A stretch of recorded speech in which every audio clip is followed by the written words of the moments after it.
Hi, this is the Common Magician. I want to try something very quickly. I've got a deck of cards here, and you can see that it is, as we would call, a fully shuffled deck in use. Could be borrowed, and we say that, but the reality is that never really happens. But we say that so that we can understand at least how the trick can't be done, right? But anyway, I've got this deck of cards here, and you can see all the different suits and all the different values that are out there. I want you to do something. I want you to think of any card. Think of any card that you want. It could be your favorite card. It could be a card that you see right here. It doesn't really matter.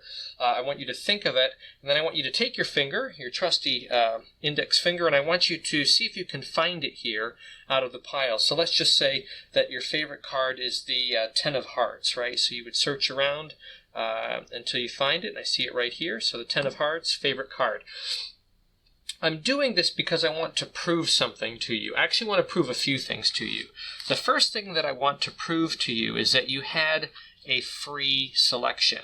Now, you could have picked something else. I didn't influence you in any way. In fact, even right now at this moment, if you want to change your mind and think of a different card, you may do that. Let's say you stick with the Ten of Hearts. That's the first thing that I want to prove to you, that you had a free selection, absolutely free. You could have thought of any card that you wanted. The second thing that I want to prove to you is that there is only one of the card that you thought of. And if you look through, there's no other Ten of Hearts. There are other tens, there are other hearts, but there's no other Ten of Hearts. There's only the one, and you can see it right there, just that one Ten of Hearts. Again, there's other tens, there's other hearts, but there's no other Ten of Hearts. There's a Ten of Diamonds, but only one Ten of Hearts. That's the one that you thought of. That's the second thing that I want to prove to you. The third thing that I want to prove to you is that the deck is completely shuffled. Now, you're laughing at me right now because I could really do this all day long and you would not be satisfied or convinced unless I said, go ahead and shuffle the cards. So I'm going to say that. You would go ahead and you would shuffle the cards. And it doesn't matter how you would shuffle them. You could wash them on the table. You could give them riffle shuffles. You could shuffle them overhand. It really doesn't matter as long as they are shuffled to your liking. And the next thing that we're going to do here is very simple. I need you to think of a number. Okay, think of a number. Now, there's 52 cards in the deck, and this is very simple. If you thought of like a really, really small number, something really, really tiny, this trick, a small packet of cards, this trick would be very uninteresting, okay? On the contrary, if you thought of a very, very large number, a large packet of cards, this trick would become very boring, okay? So I need you to think of something that's not, enormously large and not a very small number, but something kind of significant and in the middle. So think of any number from 1 to 52, somewhere in the middle there, and go ahead and name it. Let's say you say 23. 23, okay? You can change your mind, by the way, if you want. If you're not happy with that, if you feel that I've influenced you, you can change it, but we'll stick with 23. What we're going to do is very simple. I just want to count out 23 cards right from the top of the deck that you shuffled. Okay, so we're going to count off here 1, 2, 3, 4, 5, 6, 7, 8, 9, 10, 11, 12, 13. Now I'm going to indicate what I'm getting at here. Your card was what? The Ten of Hearts? 10 of Hearts, right? Keep counting. Is this 14? 15. In fact, you can count. Go ahead, you count. Keep counting. 16. 17, and this is number 18. This is number 19. This is number 20. This is number 21. This is number 22. Stop right there. This is the 23rd card right there. And the card that you freely thought of, at the number that you freely thought of, from a deck that you shuffled and that you dealt, number 23, the 10 of Hearts. I know what you're thinking. You're thinking, no, Common Magician, no, not another any card at any number routine. But yes, that's what we're looking at. I just want you to think of this not as an ACAAN routine or an ACAAN procedure, but rather as a tutorial on the application of various like a la carte methods to make something work. So you can put together the two principles that are in play here in a different way to accomplish something entirely different. It doesn't have to be an any card at any number sort of feat. It really could be anything. I think what I'm demonstrating here is that you can use a couple of pretty simple, straightforward techniques to deal with a deck of cards that is shuffled and in use and can be turned over to the spectator and managed by them. And I'm not going to teach you anything really new today. We're going to look at one slight variation on a particular sleight that I don't spend much time talking about and that I don't spend much time doing. I have covered it on one tutorial in the past where I looked at a variety of different versions of this sleight. But it's not something that I really do. I usually shy away from it, and that sleight is the pass or the shift. It's not, oftentimes, including myself, we think of it as being a very bold move, particularly when we presume that a pass is something that needs to be done right in front of the spectator as they are watching the deck. I know very few people that are really comfortable with their pass, such that they would ever really do that. They would do a pass right as spectators are looking at the deck. So it's something I know that I avoid, and it's probably some of you, if you're watching my channel and you're watching the Common Magician channel and you're looking at sort of the methods that I gravitate towards, you probably don't do a lot of shifts either, or a lot of passes is the other term we use for it. I want to show you maybe a way to look at it that might inspire you to do it maybe more regularly, or at least do it occasionally if you don't do it at all. So that's one thing we're going to look at. The other thing that we're going to look at is the other method is one that I recently posted on, which is the use of crimps. In my discussions about ACAAN in the past, or about any other trick that requires the control of a card or grouping of cards, I've been fairly negligent to talk about crimps, impromptu crimps that can be used to accomplish those feats. I usually gravitate towards a couple of other sleights that are very easy to manage, like an overhand false retention, top stock retention or bottom stock retention shuffle, or an underspread call. Those are the things I tend to use most often, and the things that I talk about. But crimps is something I haven't really addressed a whole lot until recently. I have put out a number of tutorials that focus on the breather crimp, which is more often than not a prepared crimp and not necessarily impromptu. It can be impromptu. But this idea of bending a card or a grouping of cards so that you can manage the deck after it's been out of your care and then brought back into play is a very, very powerful method for controlling cards. And it does allow you to give up control of the deck for a period of time before you take it back, if you're using the technique properly. So we're going to look at the application of those two principles to get yourself to really almost perfect ACAAN. There are a couple things that we're going to give up. The card will be freely thought of, and demonstrated that it is freely thought of. There's no force whatsoever on the card. The number can be freely thought of. There's no force on the number. There is a little bit of management on the range of numbers, but there's no force on the number itself in particular. You still have a very wide range that you're dealing with. We'll talk about that. And also, the spectator can shuffle the deck to verify that it's shuffled. And the spectator, ultimately at the very end, at the time when it matters most, the spectator will be the one dealing cards face up. The things that we're going to give up, however, are that we have to touch the cards before, after the cards are shuffled by the spectator, and before the dealing is finished. So that is the one give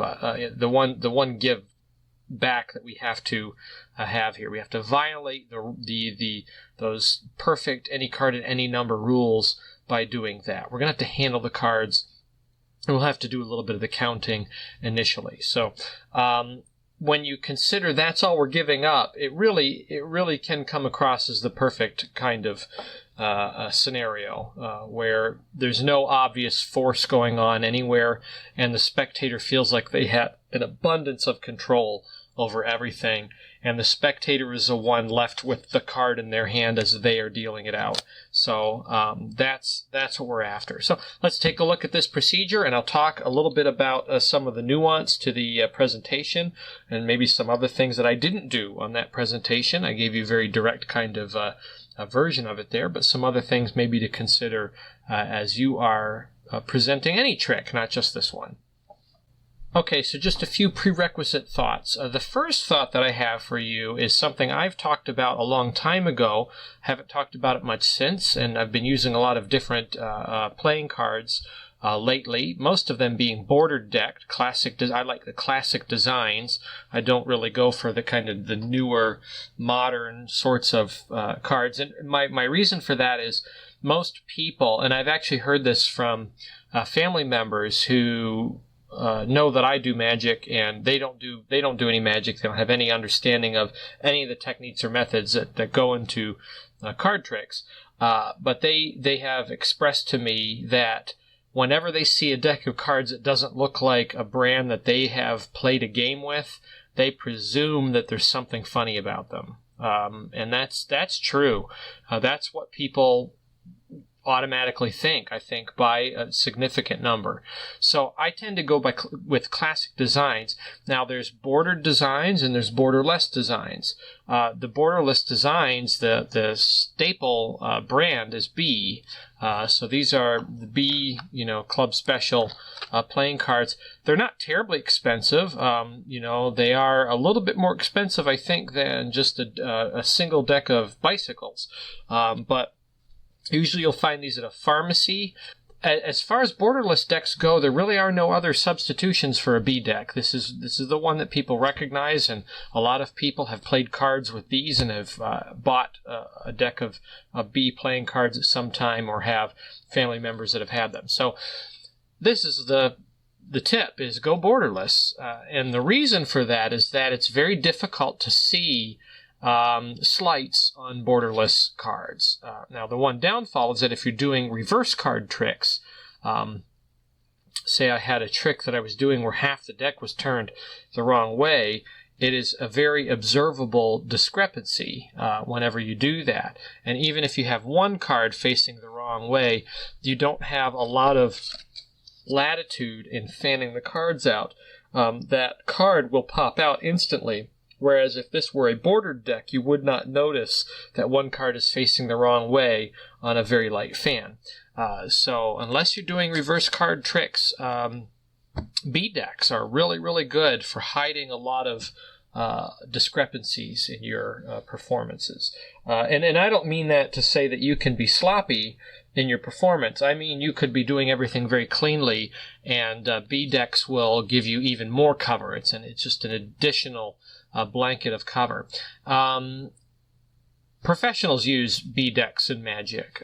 Particularly, I'm thinking of Richard Turner, who does table gambling demonstrations, and his cards of choice are more often than not borderless B deck. So that's the first thing. Use a B deck. It will help with, particularly with the pass that we're going to look at, that shift that we're going to do later on. Second thing to think about is in presentation. I know Nate Staniforth has a video series. I have not seen it, and I don't. The name of it escapes me. You'll have to look up him and his website. But he has a video series, and the the premise of the series that he gives is that he will not teach you any new methods. He won't teach you any new tricks. He won't teach you a new way of doing anything in terms of accomplishing a feat.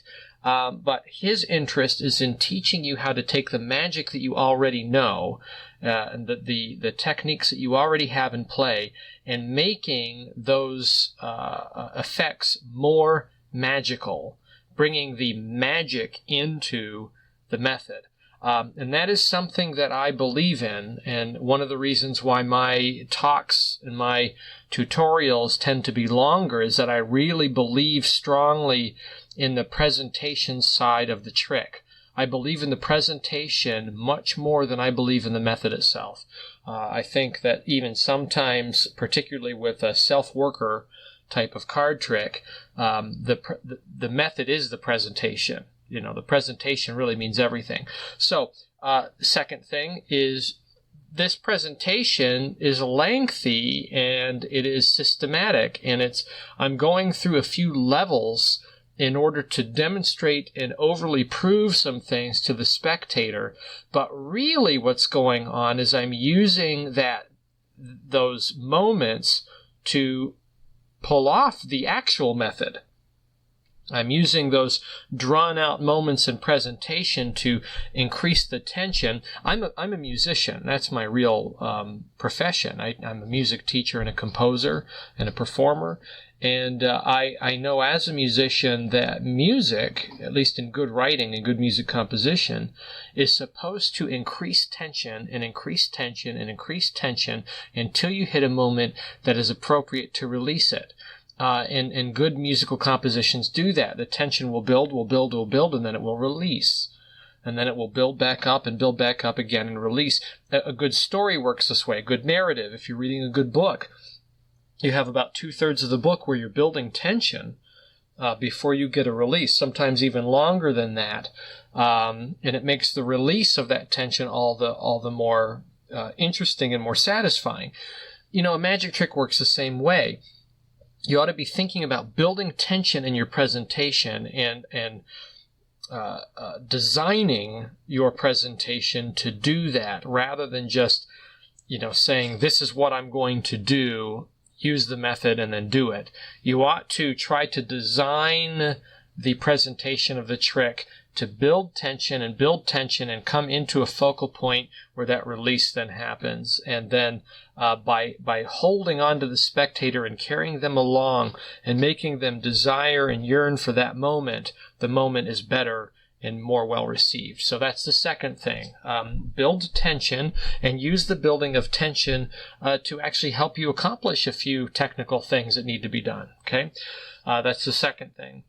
Okay, so we've talked about the most important part of all of this, which is the importance of the theory in your presentation, the explanation for why it really works for a spectator that is not related specifically to a method, but rather to the presentation itself.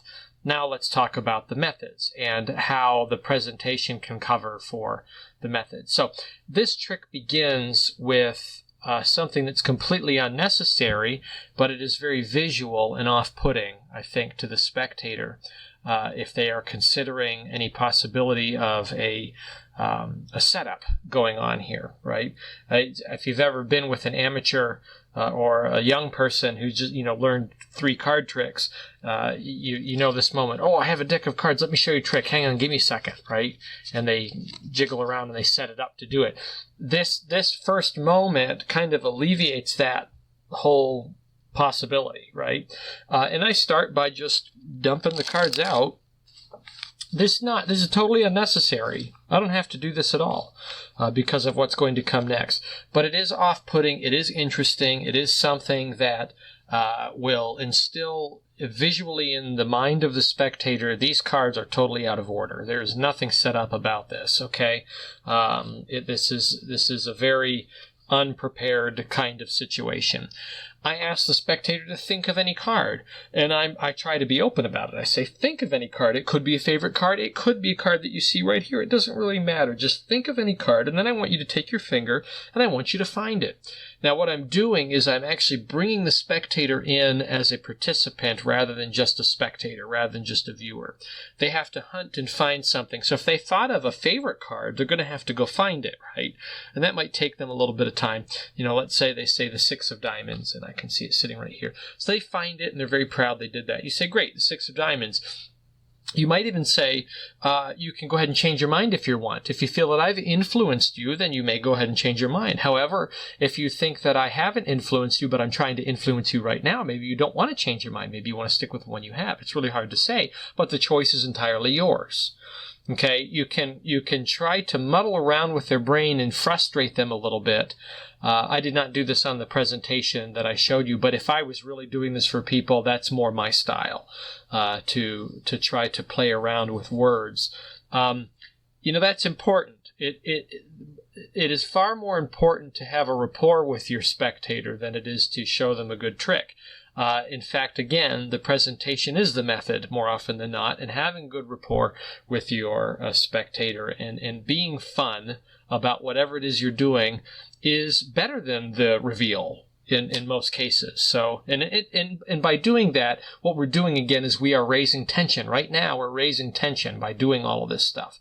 We are building to something that the spectator does not foresee, which brings me to another point.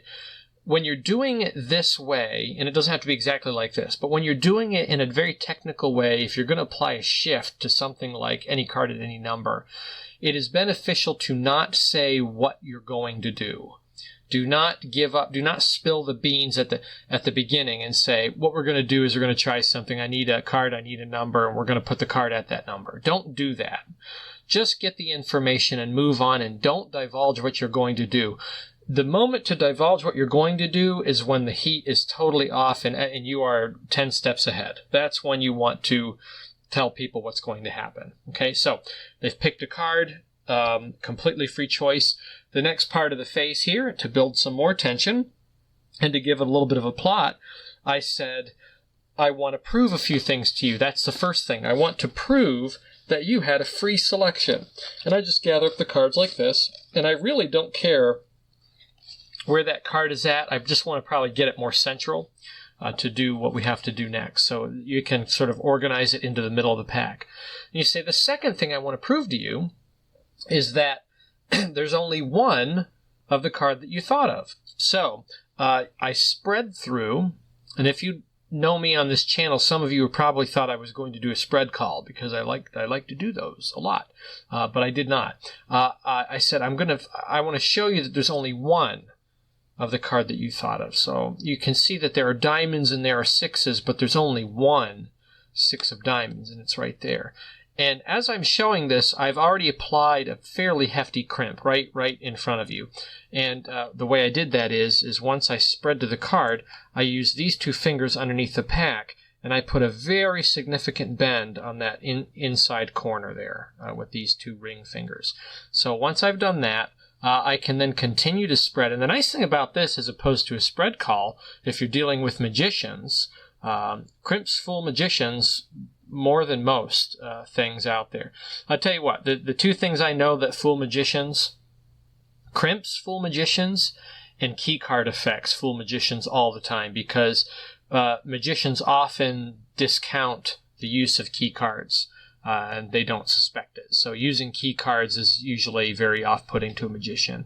So crimps is what we're dealing with. So I've crimped the card, and you can actually continue the spread with that still in view, because they may suspect an underspread call here. But you just keep spreading, and you say that's the only one. There's only one of them in there, and then square up the deck. Say that's the second thing I want to prove to you. So first, you had a free choice. Second, there's only one card of the card that you thought of. The third thing I want to prove to you is that the deck is shuffled. Now, what I've done is I've oriented the deck so that the crimp is facing me in this bottom corner. You can see how significant that crimp is. I can definitely find that whenever I want to. And I'm going to riffle off, and I'm going to say, I'm going to show you that the cards are shuffled.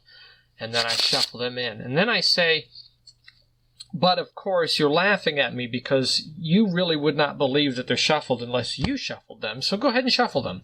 It's very interesting. Actually, in my shuffle, I brought my crimp right to the top. I can see it right there. You see it? So if you know where it's at and you know where to look, you'll see it. But anyway, I'm going to turn over the deck with the crimp facing away from them, so that way, if they are shuffling, they're not looking right at it.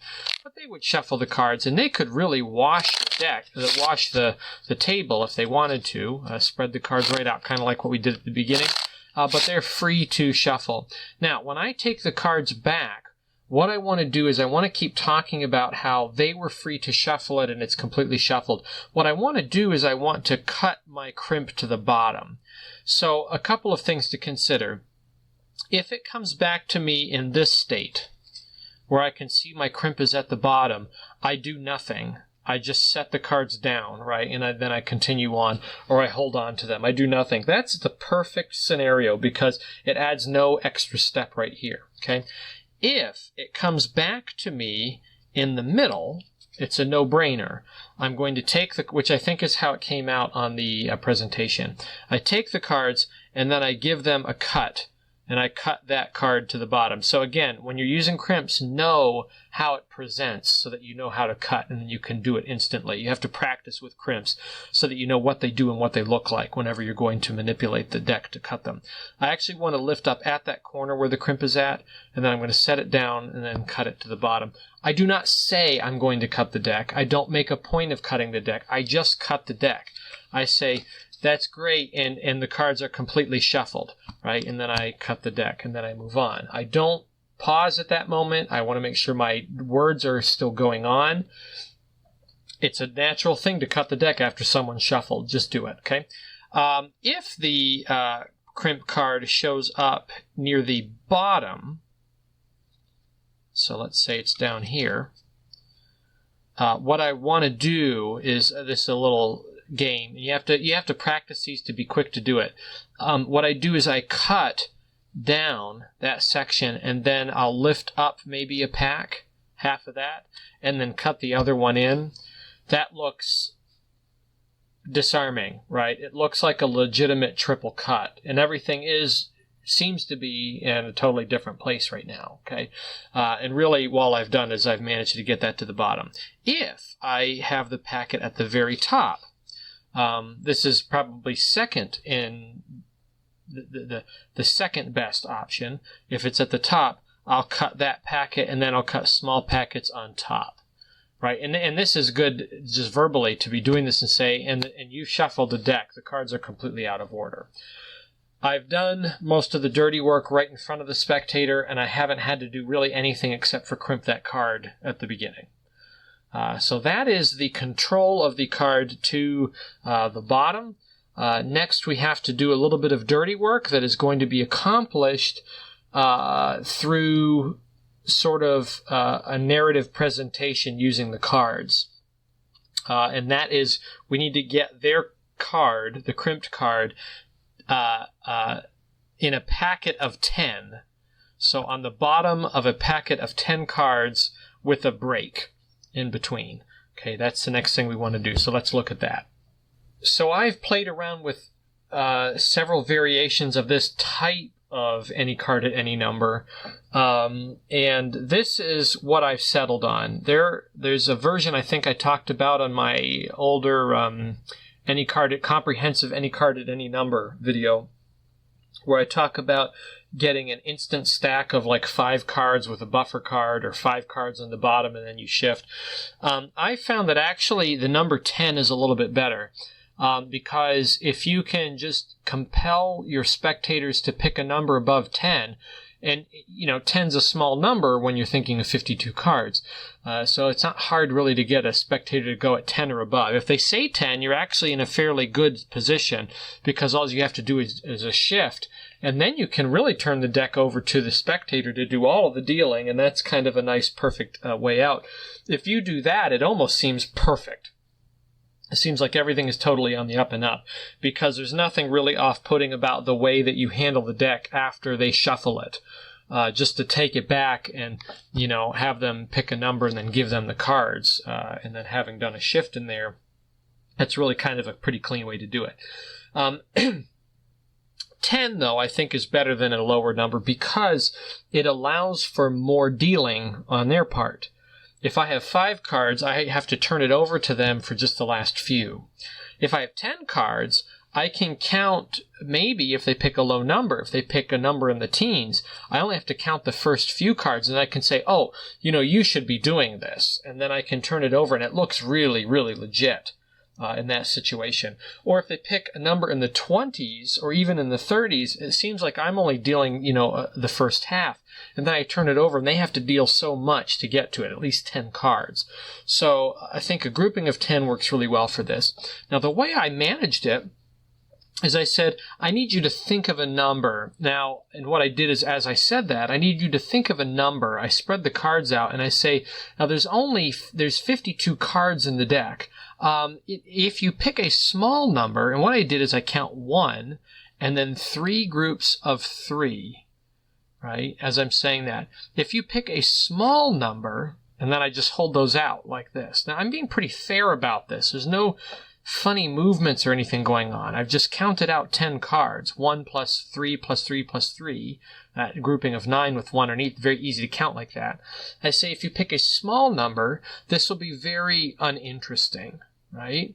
And I say on the other hand, and then what I do is I get a pinky break right here as I spread the rest of the pack on top. I say on the other hand, if you pick a very large number of cards like this trick could be very, very boring, right? So I need you to pick something kind of in the middle. Not a very small number, but not a very large number either. And what I'm doing is right as I say that, as I'm saying those final words, I'm giving another crimp. I'm crimping all 10 of those cards. I'm literally bending them to a 90-degree angle. Like that. I give it a good squeeze on my pinky. I'm giving full cover in the front so you can't see any discrepancy going on. And it's a quick motion.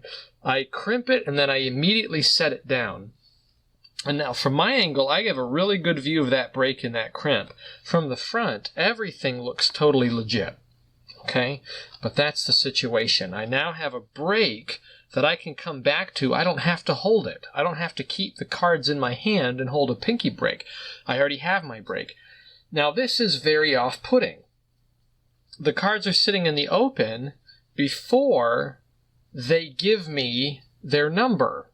Now all the while, this procedure, this explanation, right, small number of cards versus a big number of cards, right, set them down. All of this is just raising the tension. Things are moving slowly, and I'm explaining a lot. There's a lot of exposition going on here so that they can understand what I want them to do. And nothing's really happening yet. It's all building to something. They're waiting for something to happen. They want it to happen, but at the same time, they're listening carefully so that they can participate properly. So the building of tension is very important. But I have designed here a moment, again, where the cards are out of my control, and they give me a number. So let's say they give me a number like 37. What I need to do is I need to get to the tens position below that number. So 10 away. So instead of 37, I need to get to 27. Right? I'm going to do 27, and then I'm going to shift. And I'm going to shift those 10 cards or run a pass of those 10 cards to the top of the deck. And then at that point, I can put the deck down or give it to them and let them deal the rest. And I say you can change your mind if you want. I give them that option. Now, if they say 9, I say go a little bit higher. If they're a wise guy and they say 10, say fine, that's fine. What I'm going to do is I'm going to pick up the packet. If they say 10, I'm going to get my break there. And then I'm going to say, now this is very important. What was the card that you were thinking of? And this is the first view you'll get of the pass. I'm going to do a Herman pass, essentially. I put cover in a biddle grip over the front, so my fingers are covering the front. You can see there in the mirror down below. And then what I'm going to do is I'm going to tilt the deck up, keeping this thumb in place, and I'm going to bring these cards down. Almost at a perpendicular, 90 degree to that. Now, what the view that they're getting is from this angle. This is a very well covered motion. The angles are good almost everywhere except for right here. Okay, so you want to turn the body maybe at that point. Or the other thing is, instead of turning the body, is bring the cards back toward your body and turn them in, right? If I bring them toward myself and turn them in, I give myself full cover on that. And I'm exaggerating a little bit here. You want to try to keep this thumb fairly well in place, right, to not show that a lot's going on. From the front, it looks like you're just kind of rubbing down or squaring the deck. It doesn't look like much, but you don't want to have a huge big moment right there. I say, now it's important, what card were you thinking of? And then they're going to say what it was, the 6 of diamonds. Now this is how the pass works. What I'm going to do is I'm going to drop this big packet straight down, close up, and instantly take a card off. So it's actually a compound motion. It's several things happening very quickly all at one time in one motion, and that's the moment the pass happens, right? So I say, what was the card you were thinking of? And then I drop down and I take the card off and I peel it down. Now, where does this come from? This is a sort of color change pass. Let me get rid of my crimped packet here so I can come back to that. That does the same kind of thing, right? Where you have, a king of clubs here. Let me find something that's good. Jack of hearts is right down here. It's this kind of color change where you do the Herman pass underneath, and then what you do is you drop, and then you drag up the packet as it drops down, and then slide it back down.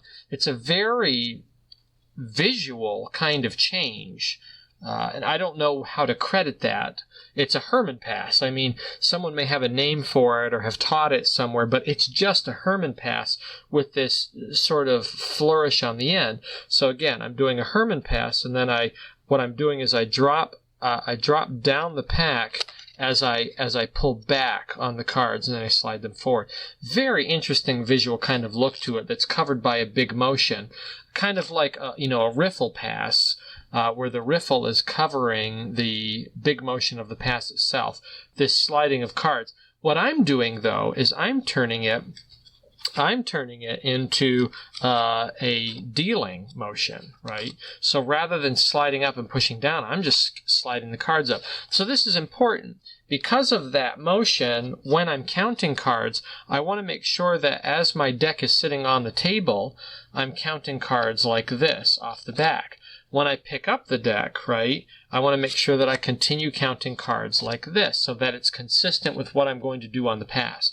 Now, that's if it's 10. If it's 10, right, I'm going to do my pass. And actually, if it's 10, you could really do any other kind of pass, right? You could say, now, what card was it? And then bring the cards up and just do a classic pass as you bring it down. And then say, go ahead and deal off for me 10 cards. And you turn it over. This is more applicable, I think, if you have to do it in the middle of the dealing. So let's look at that. Let's say, again, they say 30, I don't know what I said, 37. They say 37, and I'm going to start counting with the cards sitting down on the table. Now, this is important nuance. If I do this, this is very disarming. This looks totally fair. They just shuffled these cards. Then the cards were set down, and then they gave me a number. That's impossible. That's totally impossible, and now I'm counting already. So 1, 2, 3, 4, 5, 6, 7, 8. Slow down, maybe look at the cards like you're looking for something. You still haven't told them what you're doing, right? And then what I did is I picked up the cards and I continued counting, and I grabbed my break real quick, and then I keep counting. 9, 10, 11, 12, 13, 14, 15, 16. I'm still picking them up the same way. 17, 18, 19, 20, 21, 22, 23, 24, 25, 26, 27, and then I say, what was your card? What was the card you were thinking of? And then as I say that, I say, what was the card you were thinking of? They say the 6 of diamonds. And I say, okay, 6 of diamonds. And then I do my pass and I deal.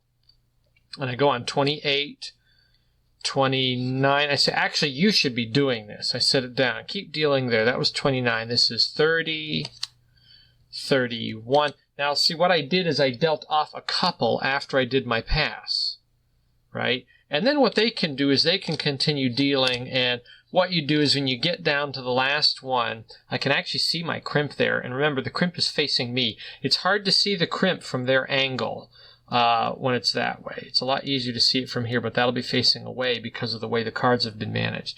When they get down to the last one, say stop right there and say, again, your card was the 6 of diamonds, and you pick the number 28 or whatever this is, 27, forgot. I reach down, and this is a bit of a cover. I reach down, I take the card, and I'm going to bend it up starkly and look at the index. What I'm doing is I'm covering up my crimp. So they haven't had a time to stare at that card and analyze it, but I don't want them to see this sticking out at the very end, right? So I bend it up to say, there it is, and then I turn it over, the 6 of diamonds. And I just crimped the card by doing that, so I've given some cover. Anyway, there it is, a fairly perfect ACAAN that gives up very little, really, in terms of the requirements by applying a shift. So a different kind of pass that I think is a little easier to do in your face because, again, the application is that it's happening at a dead moment when nothing is happening. Nothing's supposed to be happening. Additionally, this type of pass doesn't look like anything's happening at all, right? I have set myself up by consistently dealing in this way that when I pause for a moment, again, this is not off-putting, this moment, they're just looking at the top of the deck. Nothing looks different to them. And then as I drop it and then pick up the next one, it looks pretty fair. Again, the fact that these are borderless cards covers up a lot of that. If you're looking for it, you'll see it on the presentation I did. But if you're not looking for it, it just looks like I'm holding the cards and then I, jumble around with them to take the next one. It doesn't look like anything's really going on there. And part of that is the fact that there's no border to show motion or the movement of packets. So anyway, another ACAAN using crimps to identify a specific card and be able to have the deck shuffled, using a crimp of a large packet to hold a break when you don't have the cards in your hand, and then a sort of a pass, Herman-type pass that can be done in the act of dealing, where the dealing is the cover for the pass, and gives you a greater motion that covers the smaller motion, which is the pass itself, and it looks pretty fair and easy to do, and not a whole lot of stress involved in that kind of presentation. So again, move around a lot when you're doing a pass. If you have to do a shift, make sure you're walking around or you're shifting your body and you're moving around, and don't wait until just that moment to shift your body. Make sure you're shifting your body throughout the presentation. Be consistent so that at the moment when you need to do something dirty as you shift your body, it seems completely natural and consistent with your style. So build up tension, create narrative moments that not only allow you to build up tension, but also maybe allow you to achieve some dirty work, like that counting of packets to get a break, to apply that crimp that we needed. Do those sort of things to build tension so the release pays off, and it also gives you opportunities. So with that, I wish you the best of luck and happy magicking.